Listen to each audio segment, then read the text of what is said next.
It's 3000 BC. A man named Enzi is staring at his payslip. It's made of clay. It's the size of his palm. And it says he's owed 2 jugs of beer. Not money, not gold, beer. And here's the part that should bother you. Enzi isn't disappointed. He's relieved. Because in his world, a paycheck in beer means his family will eat tonight. By the end of this video, you'll understand why beer wasn't just a drink in ancient Sumer. It was the operating system of the world's first economy.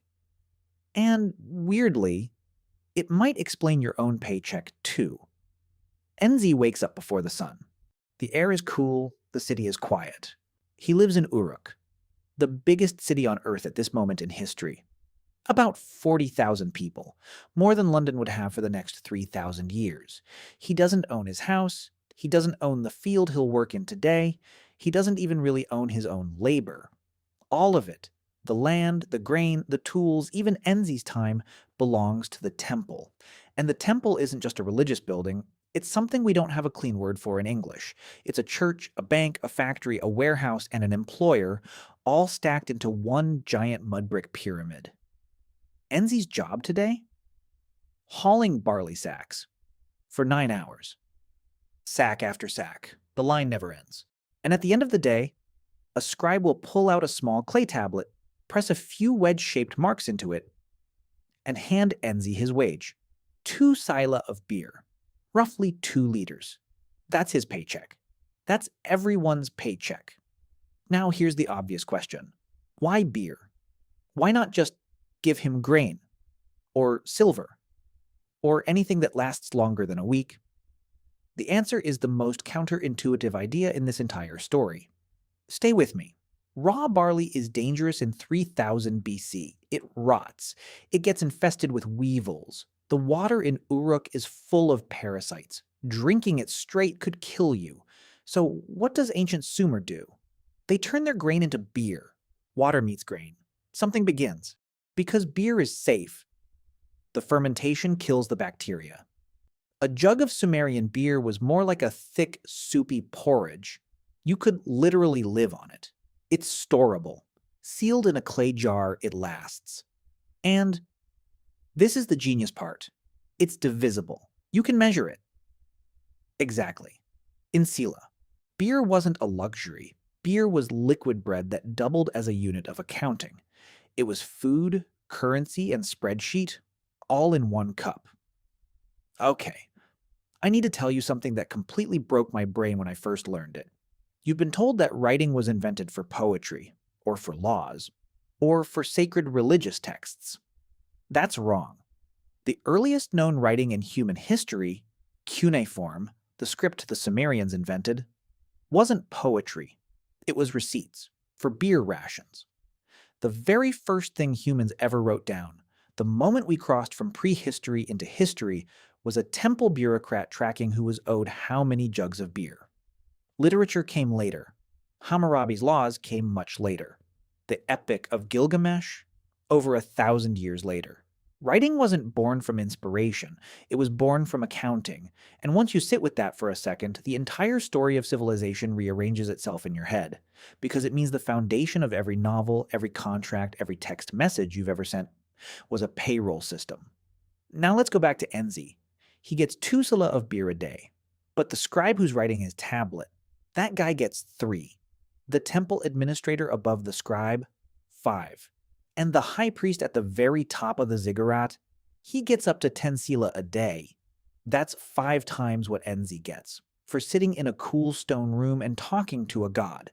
This is the world's first documented income inequality chart, carved into clay, 5,000 years ago, before money even existed. And I want you to notice something strange here. The Sumerians didn't try to hide it. They didn't pretend everyone was equal. They literally wrote down the hierarchy and stored it in the temple archive. Like an org chart you can't unsubscribe from. But here's the part that doesn't fit our modern instincts. Enzi probably wasn't angry about it.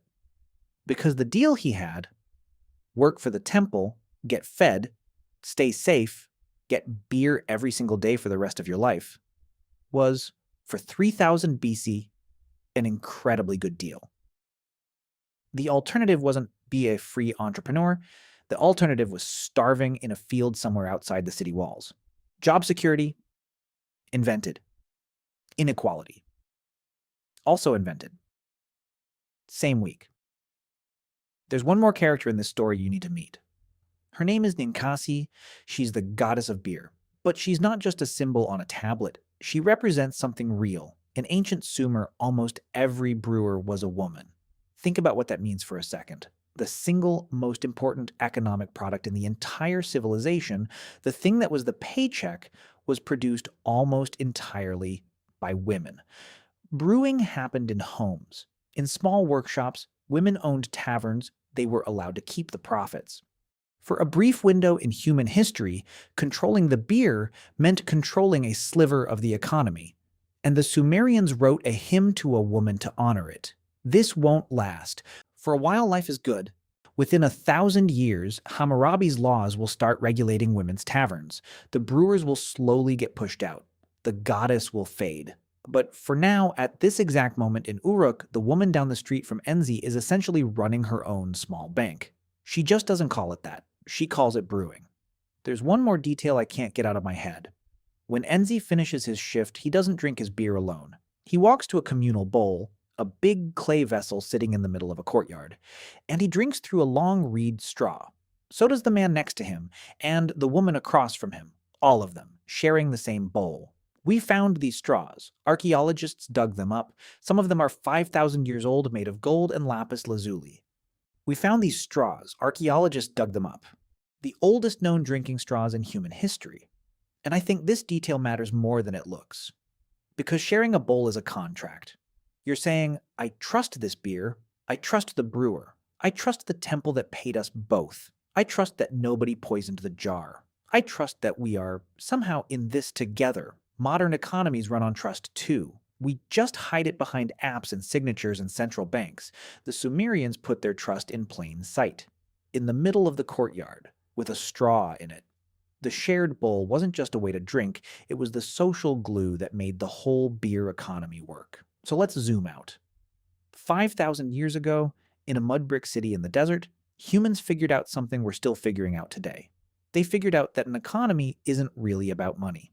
It's about three things: a way to feed people, a way to measure what they're owed, and a way to make them trust the system enough to keep showing up tomorrow. The Sumerians did it with beer. Same idea, new shape. We do it with direct deposit. The technology changed, the problem didn't. And Enzi? He probably never thought of himself as the start of anything. His fingerprints are everywhere. He was just a guy hauling barley, looking forward to his 2 sila at the end of the day. But every spreadsheet you've ever opened, every paycheck that's ever hit your account, every receipt you've ever shoved in your pocket, they all trace back to him. To a tired man in Uruk holding a piece of clay, getting ready to share a bowl of beer with his neighbors. That's the world's oldest economy. And in a strange way, it's still running.